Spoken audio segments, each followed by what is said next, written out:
අපගේ හයිඩ්‍රොලික් පද්ධතියකට පොම්පයක් සඳහා විදුලි මෝටරයක් තෝරාගන්නේ කොහොමද කියන එක තමයි අද අපි කතා කරන්නේ.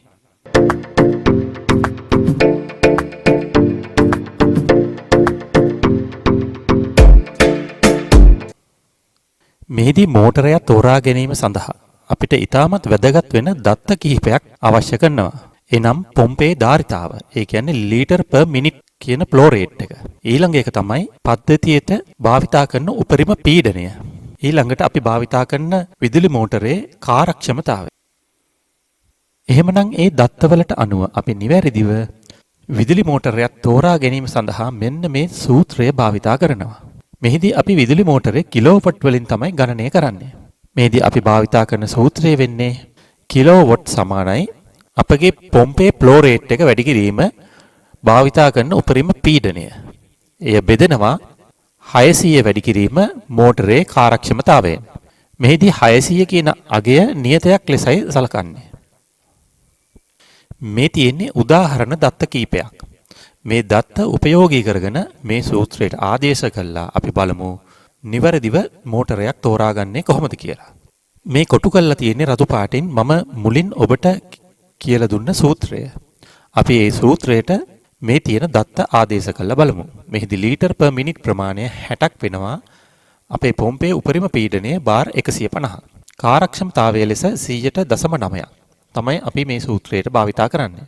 එහෙමනම් අපි මේ සූත්‍රයට මේ දත්ත ආදේශ කර බලමු. මෙහිදී 60 150න් වැඩි කරාම 9000ක අගයක් එනවා. 600.9න් වැඩි කරාම 540ක අගයක් එනවා. එයින් අපිට උත්තරය ලැබෙන්නේ කිලෝවොට් 16.66ක් කියන අගයක්. අපි හෙව්වේ කිලෝවොට් වලින්. අපි ඒ කිලෝවොට් ප්‍රමාණය කොහොමද හෝස් පවර් වලට පරිවර්තනය කරන්න කියලා සලකලා බලමු. මේදී හෝස් පවර් ප්‍රමාණය සමාන වෙන්නේ කිලෝවොට් වැඩි කිරීම 1.34යි එකකට. එහෙමනම් අපේ උදාහරණ දත්ත මේට ආදේශ කරාම අපිට ලැබෙනවා හෝස් පවර් 22.34ක අගයක්. අපිට පුළුවන් අශ්ව බල ප්‍රමාණයත් කෙලින්ම ලබා ගැනීමට මෙම සූත්‍රයෙන් භාවිතා කරන්න. මෙහිදී 600 වෙනුවට 445 තමයි නියතයක් ඇටියට යොදාගන්නේ.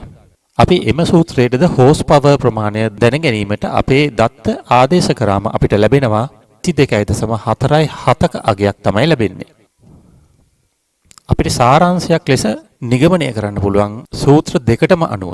ඒ කියන්නේ කිලෝවොට් ප්‍රමාණය හෝස් පවර් වලට පරිවර්තනය කරත් හෝස් පවර් ප්‍රමාණය ඍජුවම ගණනය කරන සූත්‍රයෙන් ගණනය කරත් අපිට ලැබෙන්නේ හෝස් පවර් 22ක අගයක්. දශම ප්‍රමාණයක පමණයි වෙනසක් සිදුවන්නේ. අපි එහෙනම් කොහොමද වෙළඳ පොලෙන් මෝටරයක් ලබා ගන්නේ? මෙම සූත්‍ර වලට අනුව කිලෝවොට් 16යි ගාන වෙනුවට අපි කිලෝවොට් 18.5ක මෝටරයක් ලබා ගන්න පුළුවන්. එහෙමත් නැත්නම් කිලෝවොට් 20ක වගේ මෝටරයක් ලබා ගත්තට කමක් නැහැ. අපිට හෝස් පවර් ප්‍රමාණය ලැබුණේ 22යි දශම ගාණක්. අපි හෝස් පවර් වලින් ලබා ගන්නව නම් කිලෝවොට් 25ක වගේ මෝටරයක් ලබා ගන්න ඕන. අපි එහෙනම් අද කතා කරේ අපි නිර්මාණය කරන පද්ධතියකට පොම්පයට අනුව කොහොමද ඒ පොම්පය ඩ්‍රයිව් කරන්න මෝටරයක් තෝරගන්නේ කියලා. මම හිතනවා කිලෝවොට් ප්‍රමාණයටත් හෝස් පවර් ප්‍රමාණයටත් සූත්‍ර දෙකක් යොදාගෙන ඉතාමත් සරලව මෝටරයක් තෝරගන්නේ කොහොමද කියලා මම ඔබට විස්තර කරා. ඔබට මේ මෝටරයක් තෝරා ගැනීම පිළිබඳ ප්‍රශ්නයක් හරි ගැටලුවක් හරි තියෙනවා නම් පල්ලෙහා කමෙන්ට් සෙක්ෂන් එකේ කමෙන්ට් එකක් දාන්න. ඒ වගේම අපේ පාඩම් මාලාව ගැන ඔබට ඇතිවෙන සියලුම ගැටලු මේ කමෙන්ට් සෙක්ෂන් එකේ කමෙන්ට් කරන්න. අපගේ වීඩියෝ එක හොඳ නම් ලයික් එකකුත් දාන්න. ඔබට පුළුවන් මේ හයිඩ්‍රොලික් වීඩියෝ channel එක හයිඩ්‍රොලික් ඉගෙන ගන්න ඔබගේ යාළුවන්ට ෂෙයා කරන්නත් පුළුවන්. එහෙනම් අදට සමු ගන්නවා. ඔබ අපගේ channel එක subscribe කරලා නැත්නම් අදම subscribe කරන්න.